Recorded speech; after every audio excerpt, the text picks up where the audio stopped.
for the GI mucosal too. And the drug that affect to the vasoconstriction that blood vessel, so the cell cannot absorb to the energy or the nutrient, the cell cannot grow or cannot regrow it. And gonna cause the epithelial cell cannot line up on the stomach lining. And that's easy to penetrate from the gastric acid or the pepsin.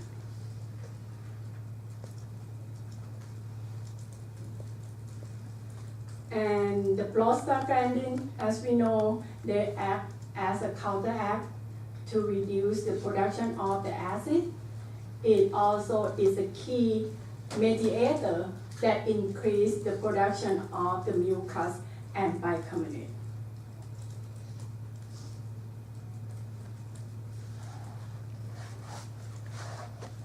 So, and how the GI ulceration that happen? We need to know from the normal. The normal, they have like, excuse me, from the defense mechanism from the bottom up, and defense mechanism from the top up. The top up, they have the mucus laying nicely, and they're gonna prevent from the outside like a gastric acid to penetrate from that. And we talk about from the barrier from the previous slide. And once they have the injury, like the high level of the acid production, or the NSAID induced, like NSAID, they have the locally irritate on the GI, on the stomach lining, or the high level of the urea. Because once they have the high level of the urea, they're gonna disrupt of the bicarbonate layer. And that the gastric acid or the pepsin can penetrate or digest for the epithelial cell, and then can cause the ulcer. But also the condition that can cause the disrupt of epithelial cell lining can be shock, ischemia, because no blood vessel to supply for the epithelial cell, or some like a host condition, like a high level of the histamine in case of the mast cell tumor, or the high level of the gastrin, as I discussed earlier, from the renal disease. And that's gonna cause high production of the gastric acid. And once they become the ulcer, the epithelial cell is gone, is disrupted. And the acid gonna destroy for all the connective tissue. Can be the blood vessel, and can be the fibrous tissue, and the inflammatory cell gonna be accumulated in that part. And in case from the aspirin-induced ulcer, aspirin-induced ulcer, because we know that aspirin can cause the thromboxane inhibitor, that important to the blood clotting factor. So that for the aspirin gonna have the blood or the bleeding in the gastric, and it's hard to stop the bleeding in the GI ulcer.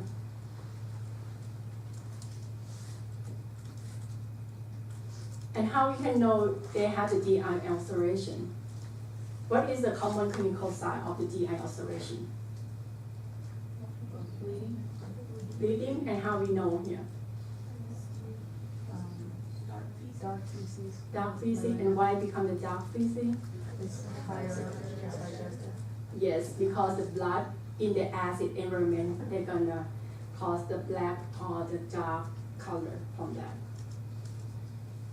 Or you can know from the vomiting too, once they have the bleeding.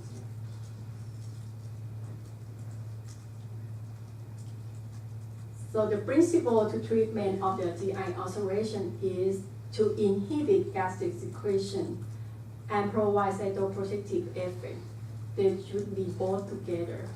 Because the cytoprotective, they work as a bandage on the GI mucosal cell. That's to prolong and help the cell to renovate and can become the epithelial lining on the stomach cell.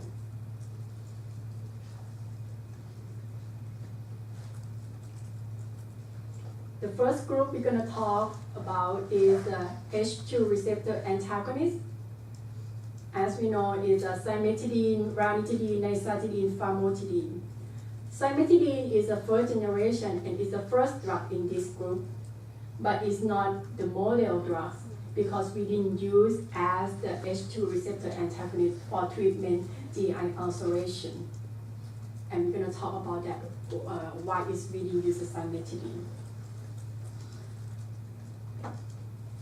This drug group, basically, they just block histamine 2 receptor, and the gastric acid gonna be stop production, thereby the reversible and competitive inhibitor. They can reduce the amount of the gastric acid and the amount of the pepsin. Once you use the H2 receptor antagonist, it can decrease the gastric acid production by 70 or 90%. And the effect can be like right away.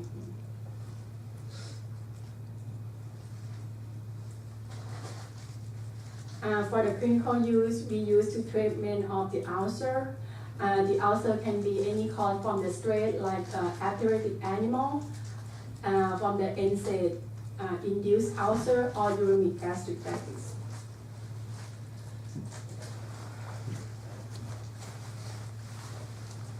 We can use from the other condition, hypersecretory condition in case of the carcinoma. Carcinoma have the T cell increase the production of the grassin hormone.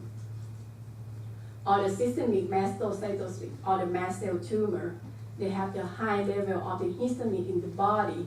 And once they have the high level of the histamine gonna be bind to the H2 receptor and gonna increase the release of the gastric acid. But this drug is not effective to prevent the NSAID-induced ulcer.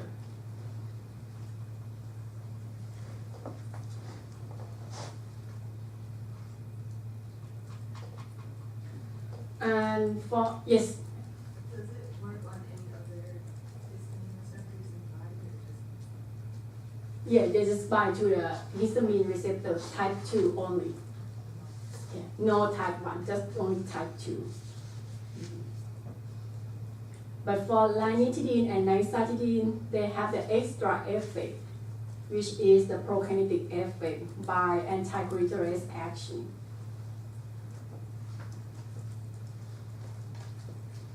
For the treatment of the therapeutic indication of ranitidine and the nizatidine is the treatment of the non-specific gastritis. I forgot mention. Cimetidine is the first generation, but later generation, which is ranitidine, nizatidine, famotidine, is increase the potency of the drug. And the number in parentheses is tell you how much the potency that increase when you compare with the cimetidine. For example, ranitidine, they have the 5 to 12 times more effect than you compare to cimetidine. And the most potent of this drug group is the famotidine.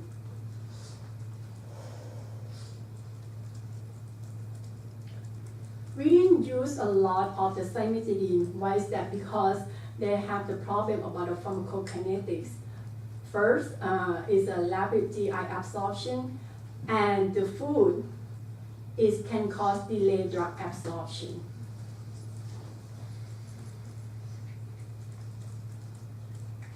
And half-life very short, it's half 1 hour.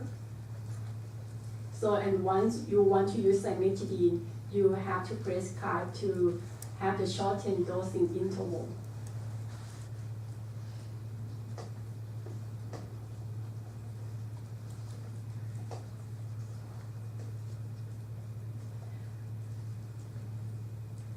And ranitidine, famotidine, nizatidine, the food is not delay the absorption, and the half-life is longer, and the potency is more than the cimetidine.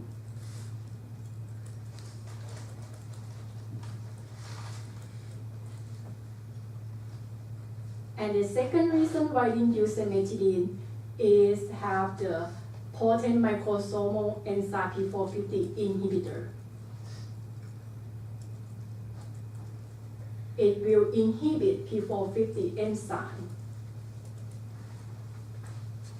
That can cause the increase the drug that go the same enzyme in the plasma level.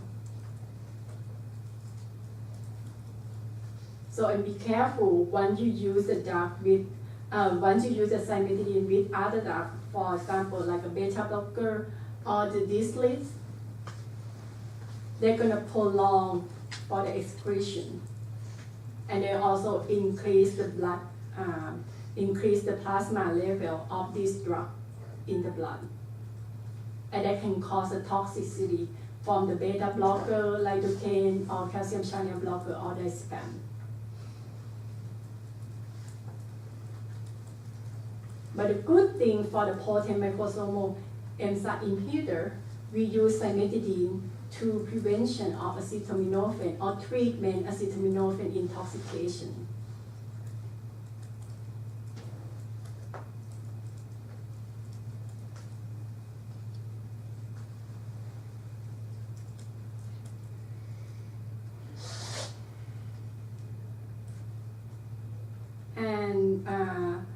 And the other thing, cimetidine, they require the acid that to dissolve the drug, and the drug can be absorbed. So if you use the cimetidine with the drug, that reduce the acid secretion or reduce the acid environment in that area. For example, antacid, sucralfate, digoxin, ketoconazole, metoclopramide. Cimetidine cannot dissolve and cannot absorb to the body.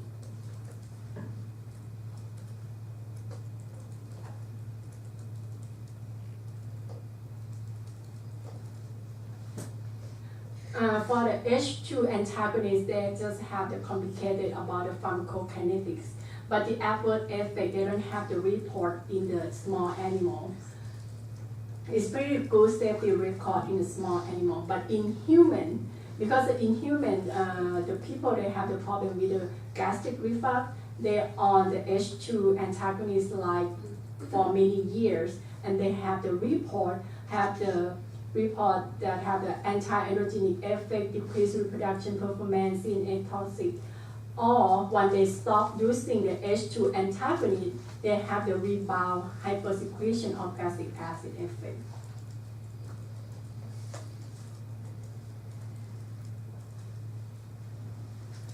And this summarizes all the 4 drugs we talk about. All of the drugs is have the effect to reduce the acid production. But once you use cimetidine, you have to make sure you not combine for other drugs. Because we don't know, for other drugs, they can go the P450 enzyme, and they can cause a toxicity. And linacidine and nystatin, they have the prokinetic effect.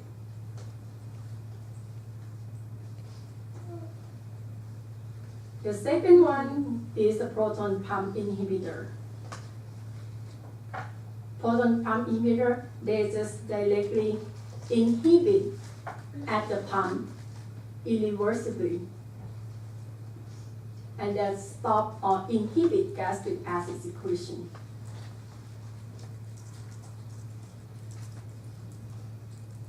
It is very potency, and the multi-drug for this group is the omeprazole.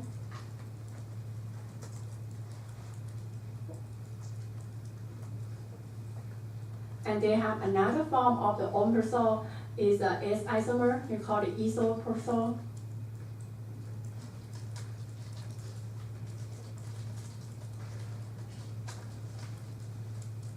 And human product, we know as a pyroxis. and for the equine product formulated as a paste to prevent or treat gastric ulcer, and they call it ulcer guard, gastro guard, something like that. The different name of the ulcer guard and gastro guard is just a different concentration of the omeprazole in that preparation.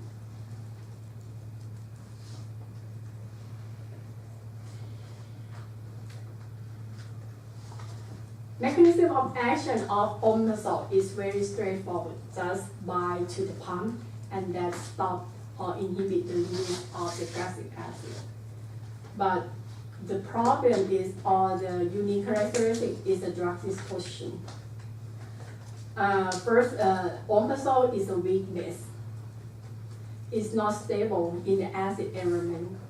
So that means once the drug is orally route, and it easily to degrade by the gastric acid.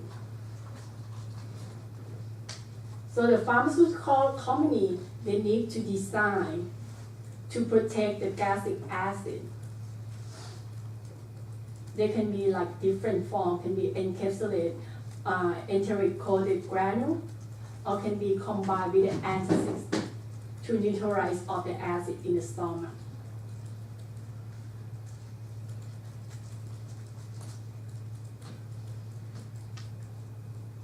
And the one thing the people they like to confuse about omeprazole, they thought they have the local effect. Actually, omeprazole, they need to absorb in the body system first, and that can affect to the pump.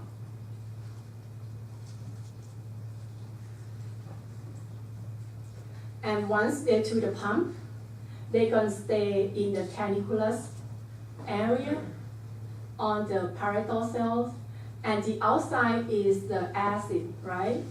And the omeprazole is the weak base drug. And once a weak base drug, they're gonna become like unionized form. Unionized form, they cannot reabsorb to the gastric mucosal cell and cannot go to the pass to the layer. So it's gonna become the ion trap in the acid compartment of the parietal cells. And that gonna have the longer duration of action, longer than the half-life.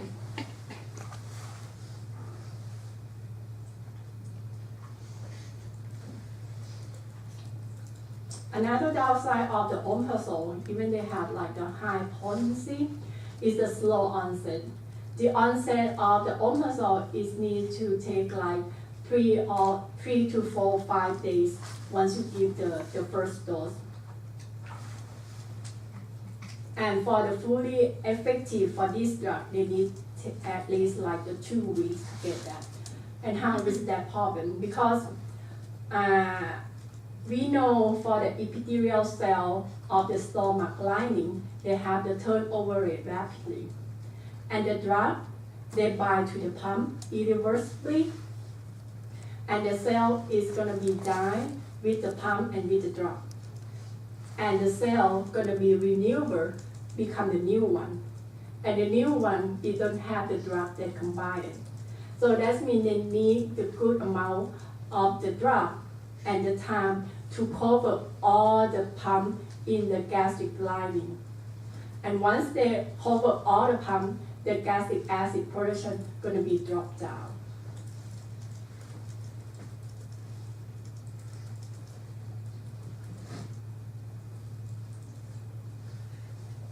So you need to be continuously prescribe the drug or the administer drug or the at least 2 weeks, 3 weeks, yeah, to get the fully function of the omeprazole.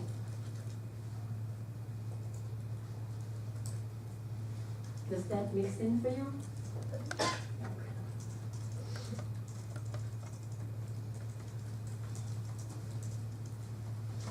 This slide is just summarize how to use these 2 drugs. So ranitidine is more commonly used than the cimetidine because they have the less complicated of the pharmacokinetics and less effect of the cytochrome P450 effect. And famotidine is the preferred H2 antagonist because they have the high potency and less stop interaction because they have less effect on the P450. And as we discussed in the adverse effect of the H2 antagonist, they can cause the rebound hypersecretion when they stop to use the H2 antagonist. And how we can slow down or stop in that adverse effect. We can change, before we stop the H2 antagonist, we can change to proton pump inhibitor, or the use famotidine and gradually discontinue, like a lower the dose, taper down dose. And for the severe condition of the GI ulceration, so we need to prescribe these two drugs together, both of the H2 receptor antagonist and proton pump inhibitor. Why is that? Because the proton pump inhibitor is the most potency to stop gastric acid production, but they have the delay onset of action. We need to reduce the gastric acid production right away, so we need to use the H2 receptor antagonist combined together.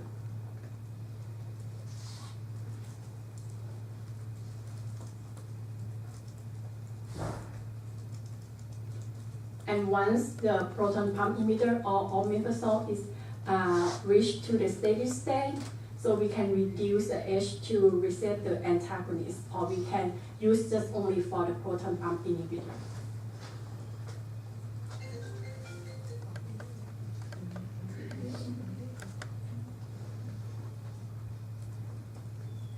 And the third class is the postgraduate